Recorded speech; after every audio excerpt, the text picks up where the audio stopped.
Pasalamat ko sa inyong ginapakita ang suporta sa akong amahan.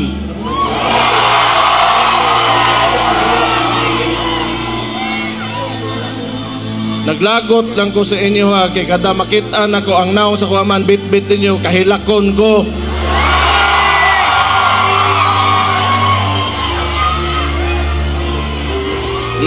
Mugara pod mo.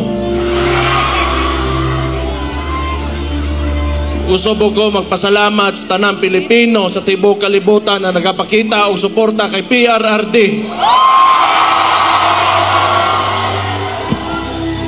Kabaw mo, tinuod lang, sukad nga giaresto ako amahan illegally. Wag yung ko kasabot sa kong gibati. It has been a roller coaster of emotions for me, tinuod lang. But every time makita na ko suporta ninyo, makusgan yung ko. Salamat kayo.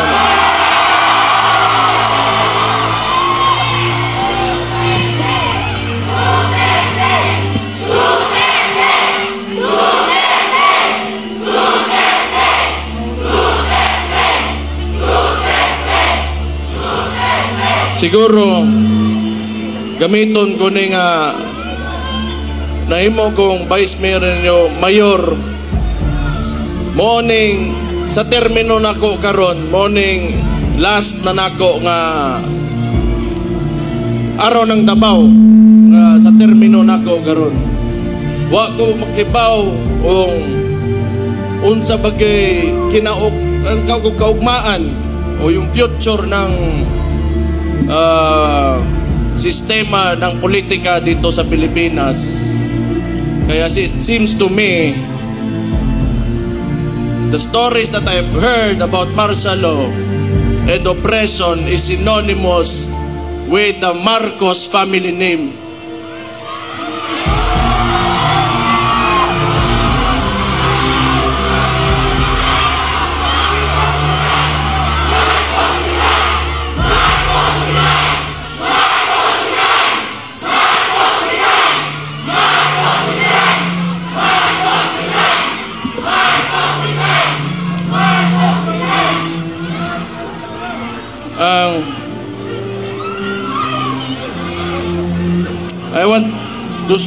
I will take this opportunity to tell Mr. Marcos how I feel about him.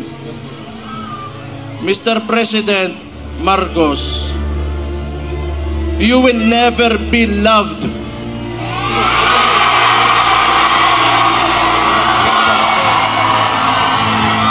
Especially to us who are calling out Rudy Duterte's name. You will never be loved, Mr. Marcos.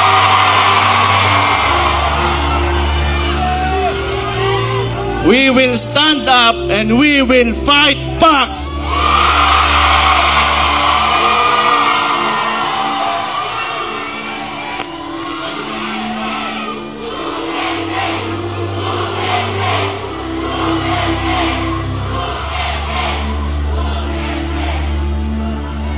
Kita mga taga Davao, ingon ani na siya.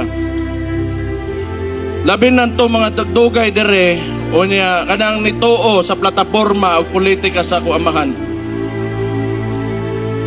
Nga ilang gikuha kaning administrasyon ni Marcos o si Bongbong Marcos mismo, binigay niya sa ICC.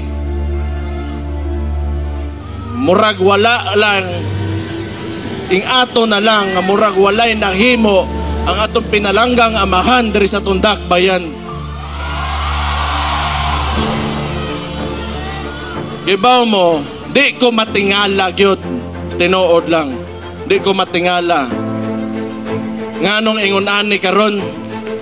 Kay because Rudy Duterte stood up for every anang mga traditional politicians. Di nila gusto nga kausaban aning nasuran eh.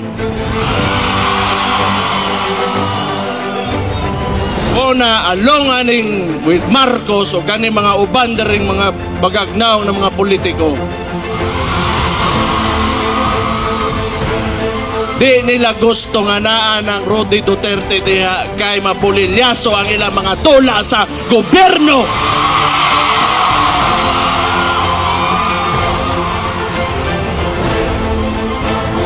Gusto ko lang niingnon kay Bongbong Marcos. Aside you not being loved by the people, all you have is the government's resources and your term. Beyond that, you are nothing.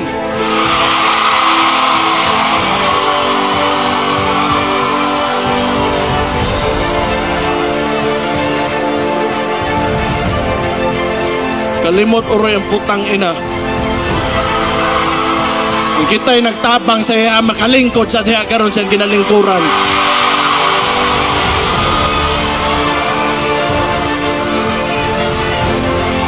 And I truly pray, Mr. Marcos, that you will be able to finish your term. I pray.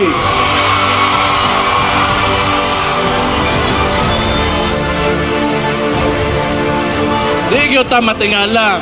Kay kung ang sabo para sa ilang para pampadugay sa oras sa trabaho, ang sabo sa tuwa, mutaot o mga pamilya, mga komunidad, o mga inosenteng kinabuhi.